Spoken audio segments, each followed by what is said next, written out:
Hello, it's Gabby here. One of the things we test at the clinic is parasites.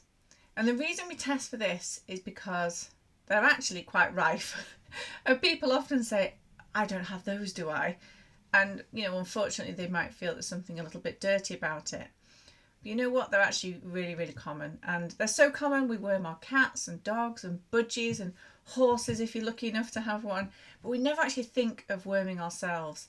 And those of you who are old enough to remember will remember that Grandma would give you a good dose of castor oil and often even some coal.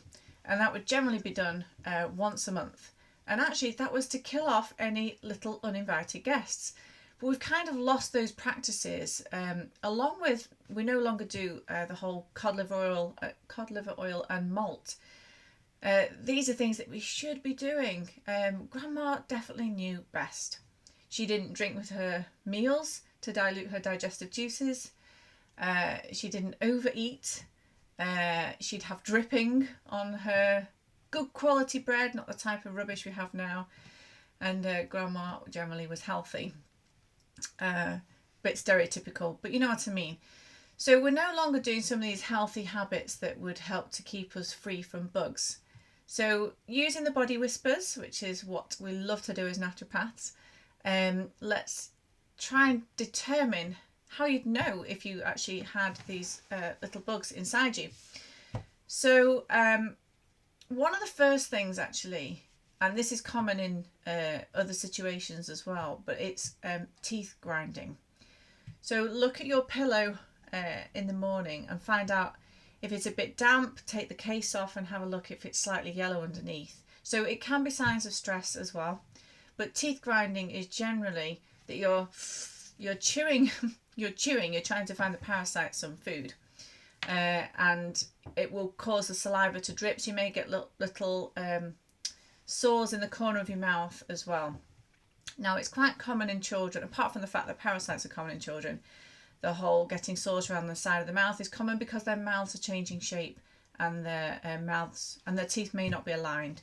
So don't panic.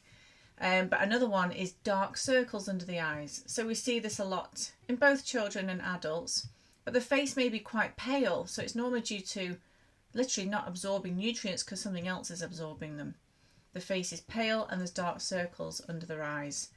Feeling irritable really easily as well. That would be another sign. If you just don't know why you're getting so antsy and wound up really easily, actually it could be that you're being ruled by the metabolic wastes of some of the pathogens that are living inside you. The bowel is always a good indicator as well. So if you have overly loose stools, very windy, maybe it almost feels, I guess, kind of fermented as it's coming out because there's so much gas there and the stools are not formed, they're very, very soft. They can be signs of parasites, but equally so can constipation. In fact, when we're constipated, it's the perfect environment for things like parasites to actually thrive because it's getting nice and warm in there, there'll be undigested food, they can basically have a party. So we get bloating. So bloating is another sign. And bloating can actually be quite low down or even quite high up. It's dependent on the person really, depending on which bacteria are out of balance. But for other people as well, they can be frequently getting headaches. Again, it's to do with the byproducts that are being produced by pathogens that the liver actually can't detoxify effectively.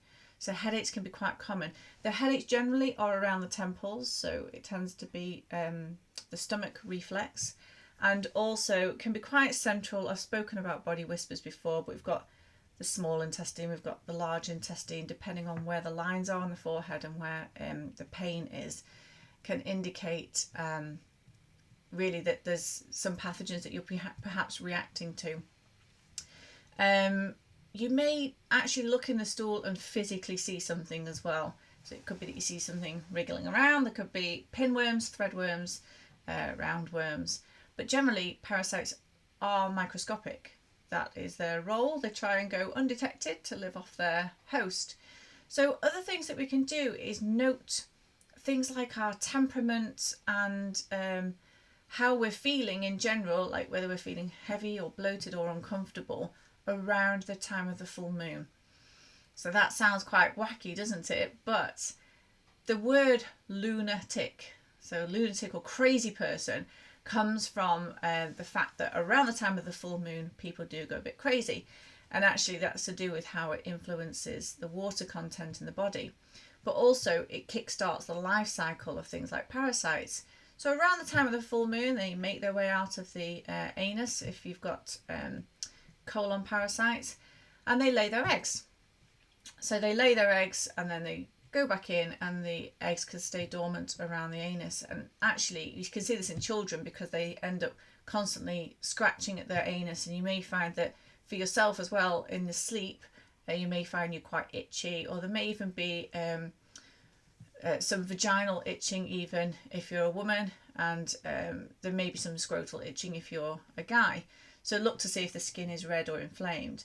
If you do have a child that you're suspecting there could be parasites, this sounds weird but it does really work. You actually get a piece of sellotape and you put it over the rectum whilst they're asleep, and just press that on and pull that off, and you would see little white eggs.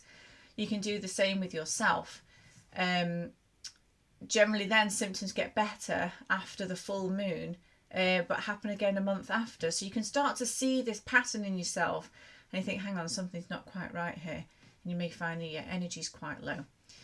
So these are some of the body signs. What can you do about it? Well, this is actually quite a big question, because parasites have been there because the environment has supported it. So after they've laid their eggs, there's normally a life cycle, and actually this will happen anywhere from 30 to 90 days afterwards, where they just keep replicating. So it's about changing the internal environment. So it's actually not about whipping out there and grabbing some antiparasitics. It's about changing your internal environment so these sorts of pathogens can't thrive.